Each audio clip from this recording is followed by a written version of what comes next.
Standi MDS YouTube channel पर आपका स्वागत है। इस वीडियो में हम बात करेंगे कि जो ऑनलाइन एमसीक्यू एग्ज़ाम्स हुए थे तो उनमें जो जो दिक्कतें आई थी स्टूडेंट्स को, उनके किन किन के एग्ज़ाम्स हो रहे हैं और क्या ज़रिया है जिसके ज़रिए आप एग्ज़ाम देने की अपनी तरफ से जो कोशिश कर सकते हैं हम वो कर सकते हैं। तो पहले मैंने 23-24 तारीख के आसपास वीडियो बनाई थी कि हेल्प डेस्क पर शिकायत अपना ज़रूर कर दो। आपकी कोई भी दिक्कत हो आप अपना एडमिट कार्ड लगाओ, अपना प्रॉब्लम बताओ और अपना इशू का जो भी प्रूफ हो वो अटैच कर दो और भेज दो। क्योंकि उस टाइम क्या था, मैंने आपको उस टाइम बताया भी था कि उस टाइम ये कर रहे थे कि कमेटी वगैरह भी बना रखी थी और दिक्कतें आ रही थी, वो सबको पता था।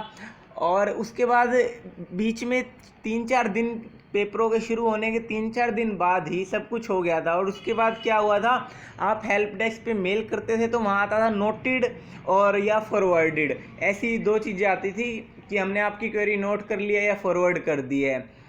तो उसको लेकर जब मैंने फिर वीडियो बनाई थी कि जिसकी भी शिकायत हो अपना वो मेल कर दे, ताकि तब आसार थे कि दोबारा एग्ज़ाम्स करवाए जा सकते हैं। तो अब दोबारा करवाए जा रहे हैं ऑनलाइन की जिनकी भी दिक्कत थी, पर उनका अभी फिक्स क्राइटेरिया सा नहीं आया। मैं आपको दिखाता हूँ, ये है गाइज वो प्रेस नोट जिससे सारी बातें क्लियर होती हैं। इसमें भी थोड़ा बहुत अस्पष्ट है, लेकिन सबसे पहली चीज़ मैं स्पष्ट करना चाहूँगा कि ये सिर्फ़ और सिर्फ ऑनलाइन एमसीक्यू वालों के लिए है, ऑफलाइन एमसीक्यू वालों के लिए भी नहीं है और पीजी के जिनके डिस्क्रिप्टिव हुए थे उनके लिए भी नहीं है। तो फर्स्ट थिंग ये क्लियर होती है।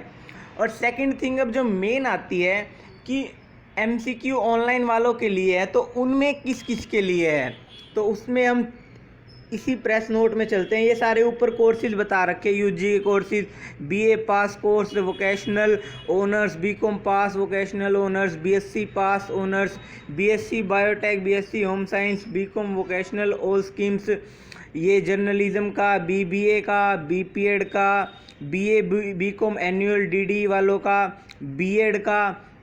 तो ये सारे कोर्सेज जिनके रेगुलर के और रीअपीयर के। और सेकंड एक और डाउट क्लियर कर देता हूँ कि यहाँ पर सिर्फ और सिर्फ एमसीक्यू के एग्ज़ाम्स हैं, कोई अपना पीजी वाला ना सोचे कि उसके लिए है। और अब जो मेन बात आती है कि इनके कराए जाएंगे सब्जेक्टिव की ढेर सारी वीडियो मैंने बना रखी है, पीछे आप लोग देख लेना, उनमें सब क्लियर हो जाएगा आपको। एनी 3 और 60% कैसे है, अनइवन इवन कैसे है, वो सब। तो स्पेशल चांस दिया जा रहा है। मैंने कहा था कि स्पेशल नोटिस नहीं निकाला जाएगा, तो उनके एग्ज़ाम्स होते हैं ओड सेमेस्टर के साथ। ओड सेमेस्टर जो उम्मीद है जनवरी फरवरी में होंगे, ओड सेमेस्टर जो नॉर्मल होता है वो तकरीबन 4 महीने के बाद उसके एग्ज़ाम्स कराए जाते हैं। तो अब बात आती है, ये सिर्फ और सिर्फ ऑनलाइन एमसीक्यू वालों के लिए है नोटिस। अब इसमें मेन आती है ओनली फॉर दो students having faced any technical issue at there and मतलब जो अपने एंड पे भी टेक्निकल इशू हुआ है। जैसे मैं पेपर दे रहा हूँ, मेरी तरफ से भी कोई इशू आया है ना, तो वो भी कंसीडर हो रहा है। तो ये मेन बात है ये वाली। तो पहले तो एमडीयू पहली बात इस नोटिस की, इसमें उन्होंने ये भी लिखा है कि आपके एंड पे दिक्कत आई है, हमारे एंड पे कोई दिक्कत नहीं आई है, आपके एंड की दिक्कत के लिए हम एग्ज़ाम्स करा रहे हैं। तो इससे ये बात आती है कि जिसकी भी दिक्कत आई हो, जिसने जो भी मेल भेजे हो, उनका मतलब सोल्यूशन है इसमें। मेन बात ये आती है।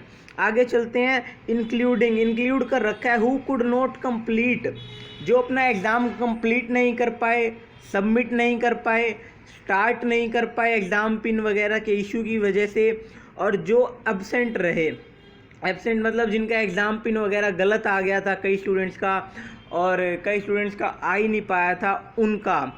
तो अब जो मेन बात आती है कि वो जो रीअपीयर आई है काफ़ी स्टूडेंट्स की ऑनलाइन एमसीक्यू में, यूएमसी आई है, ये सब के मैटर आते हैं अब। तो उनकी मैं कहना चाहूँगा, उनका यहाँ पे कहीं कोई आप देख सकते हैं रीअपीयर आई है या यूएमसी आई है, उनका इसमें कोई जिक्र नहीं है। तो उसके लिए एक तो आती है कि भाई ऑनलाइन घर बैठे आप इंतज़ार करो, कॉलेज पे कुछ आएगा या वेबसाइट पे कुछ आएगा, कॉलेज आपको कुछ बताएगा। और दूसरा मेन बात आती है कि ये स्पेशल चांस है, तो एक मौका दिया जा रहा है, तो आप भी अपना फ़ायदा उठाने के लिए अपनी तरफ से जो छात्र कोशिश कर सकता है तो क्या कर सकता है, वो अपना रिज़ल्ट ब्रांच जा सकता है, रिज़ल्ट ब्रांच जाने के बाद अपना एक एप्लीकेशन लिखे कि मेरा इस वजह से एग्ज़ाम रह गया, अपना एडमिट कार्ड लगा दे, जो आपका एडमिट कार्ड आए हुए थे वो, और वो अपना रिज़ल्ट ब्रांच में दे दे, ताकि अगर वो अप्रूव करते हैं तो आपका उसमें रजिस्ट्रेशन नंबर होगा, आपका रोल नंबर होगा, तो आपके कॉलेज को आप दिखा पाओ।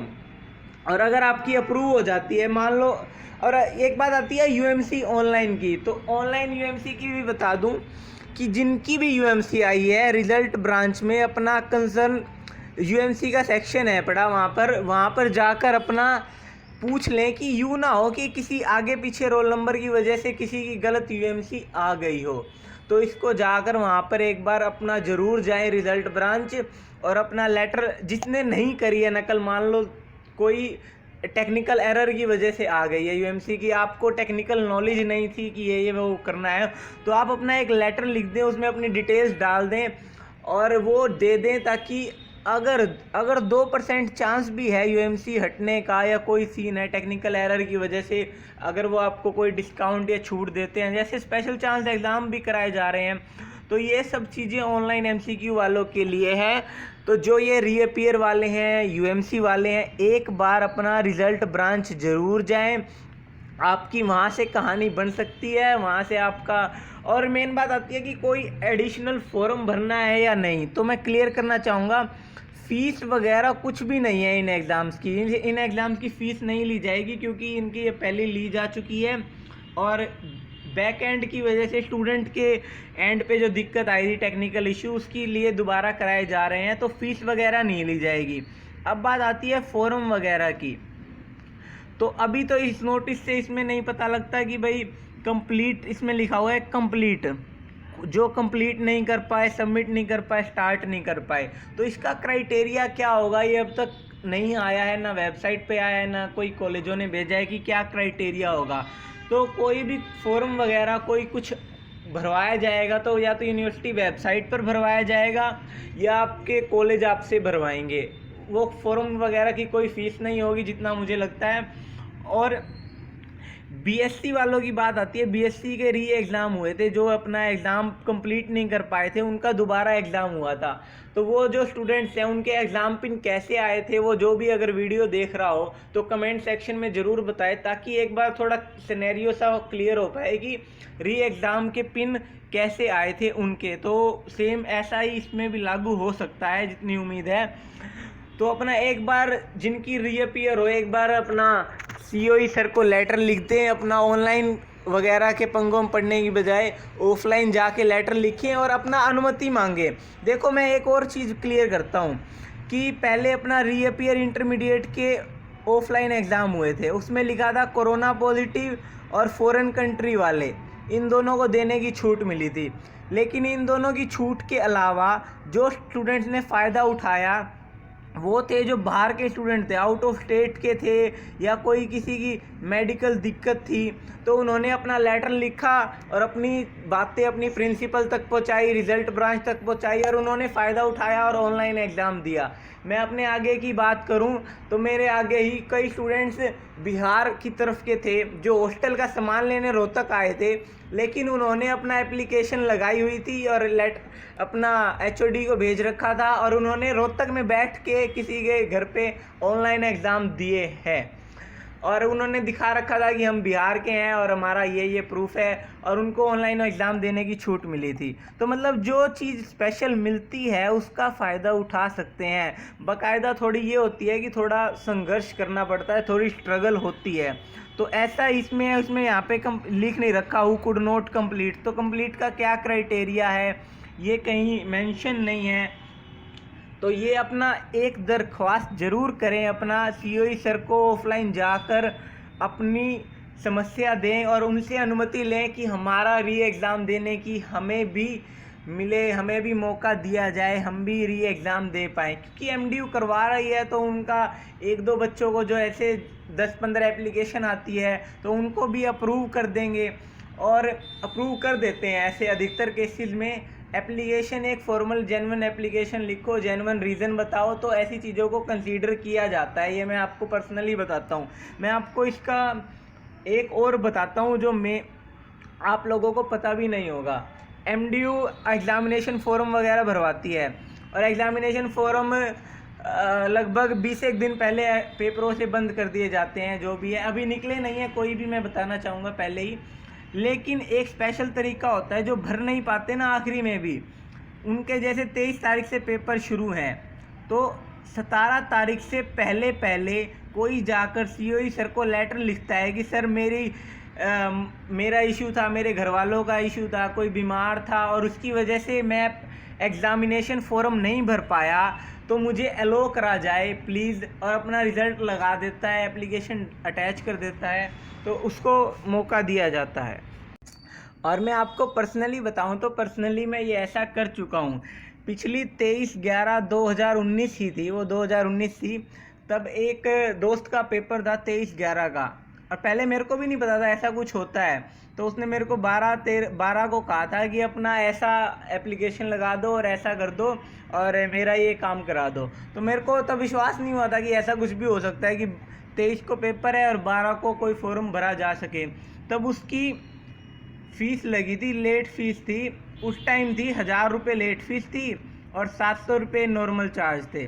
करंटली तो जैसे 5000 लेट फ़ीस कर रखी है, लेकिन तब लेट फ़ीस 1000 ही थी और मैक्सिमम 1000 थी, तब 1000 रुपये लगे थे। अब तो मैक्सिमम 5000 कर रखी है इन्होंने, तो अब ऐसे कोई होता है आगे तो 5000 लगेगी। और ये सब वीडियो में आपको सारी एक्सक्लूसिव जानकारी देने की कोशिश थी। और एक बार दोबारा से कहना चाहूँगा कि जिन्होंने मेल ना करी हो, एक बार ऑनलाइन हेल्प डेस्क पे मेल भी ज़रूर कर दें। अब बाकी लेट हो चुका है, लेकिन कुछ भी जो थोड़ा बहुत होता होगा वो हो जाएगा।